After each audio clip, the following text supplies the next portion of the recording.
Sudah berjalan lebih dari 1 tahun, kita menghadapi pandemi ini.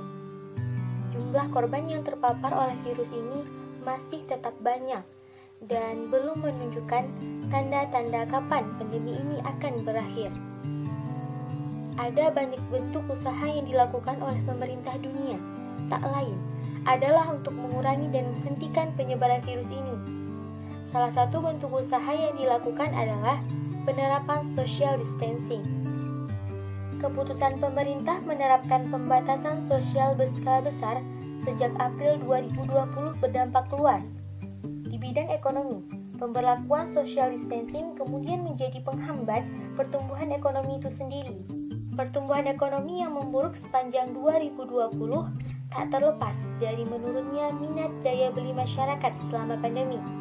Ini dibuktikan dari data Badan Pusat Statistik yang mencatat bahwa konsumsi rumah tangga turun dari 5,02% pada kuartal 1 tahun 2019 menjadi 2,84% pada kuartal 1 tahun 2020. Padahal, konsumsi rumah tangga selama ini menjadi tumpuan pertumbuhan ekonomi Indonesia.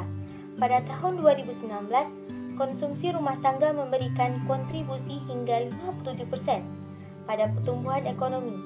Sepanjang 2020, pandemi membuat jutaan pekerja harus kehilangan pekerjaan dan mengalami penurunan pendapatan. Menurunnya penghasilan masyarakat akibat pandemi menyebabkan sebagian sektor usaha mengurangi aktivitasnya dan bahkan ada yang tutup.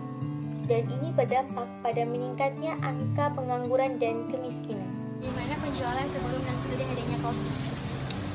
Sebelum adanya COVID, jualan alhamdulillah istilahnya kemana enak ya, nggak hancur-hancur kali lah. Istilah kita kalau pun cari makan ada lah, ini tapi kalau sekarang kita udah banyak utang kalau jualan selama ada COVID. Susah kali udah, ekonomi menurun. Kira-kira berapa omset yang turun, Pak?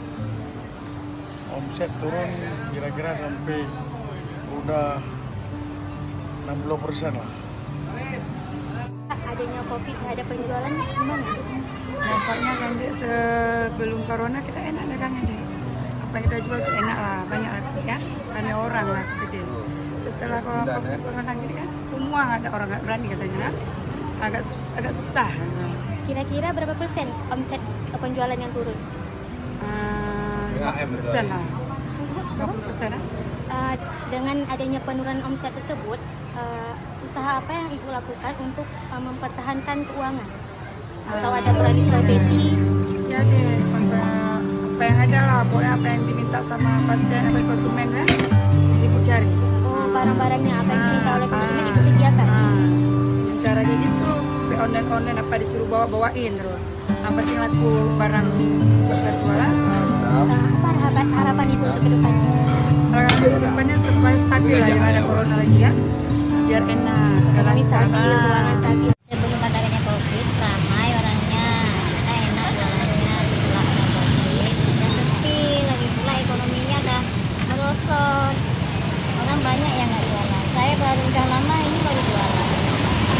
Kira-kira kalau sehari itu penghasilannya berapa?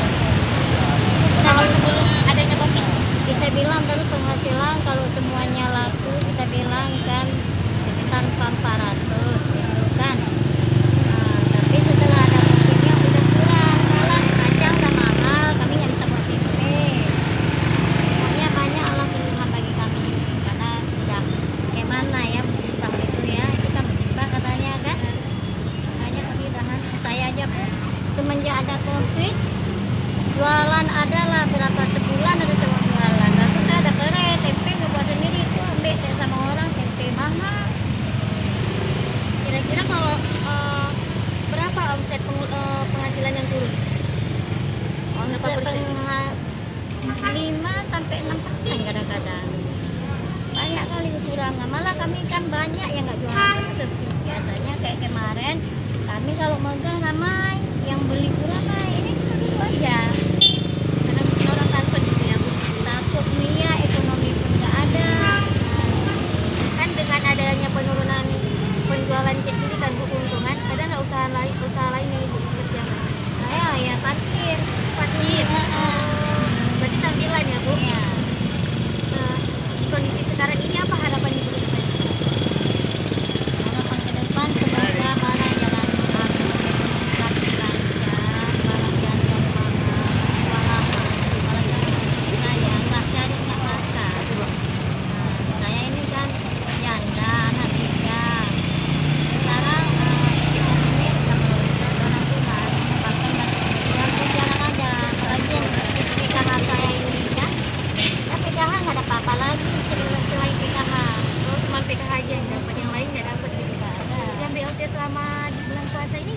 ada. Malah duit desa pun yang duit apa daging buat orang janda pun kan ada. Makanya kami kan mana yang jualan ini? Ini kan hari puasa. Biasanya nggak kayak gitu. Tapi karena ini puasa orang ekonomi nggak ada, duit nggak ada, jadi sepi kayak gini. Makanya nggak apa. Halo, ambil nggak? Jalani aja Ambil. padanya. Saya pun kan kalau nggak ada parkir saya nggak bisa.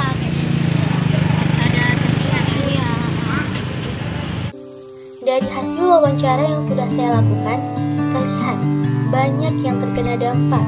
Tapi banyak juga di antara mereka yang tidak patah semangat dan berusaha bangkit.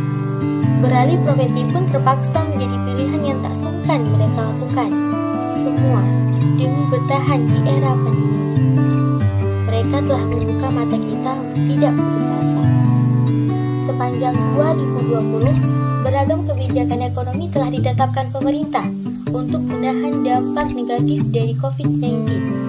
Tahun 2021 ini, strategi pemulihan ekonomi nasional tetap dilanjutkan agar roda ekonomi nasional pulih kembali.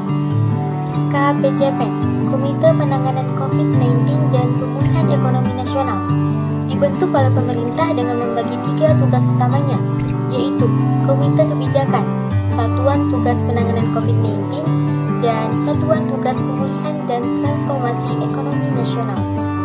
Kemudian, KPCPEN berfokus kepada 3 prioritas utama, yaitu Indonesia Sehat, mewujudkan rakyat aman dari COVID-19, dan reformasi pelayanan kesehatan berupa percepatan penyediaan vaksin yang sedang berjalan sekarang. Yang kedua, Indonesia Bekerja, mewujudkan pemberdayaan dan percepatan penyerapan tenaga kerja. Dan yang terakhir, Indonesia Tumbuh, mewujudkan pemulihan ekonomi nasional, yaitu meliputi perlindungan sosial berupa subsidi gaji, bantuan sosial, PKH, kartu prakerja, dan bantuan langsung tunai atau BLT. Program ini merupakan bagian dari upaya pemerintah untuk mengurangi dampak dari pandemi COVID-19, terutama untuk mendukung daya beli masyarakat, menekan laju kemiskinan, serta mendorong konsumsi masyarakat. Dengan adanya program khusus seperti ini, diharapkan agar pemerintah dan masyarakat dapat bersinergi dalam mengatasi pandemi. Dan poin yang paling penting adalah pemerintah tetap fokus pada penanganan COVID-19. Aturan-aturan protokol kesehatan harus tetap berjalan, sebab pemulihan ekonomi nasional tidak akan bisa terlaksana secara utuh apabila jumlah kasus positif masih meningkat setiap harinya.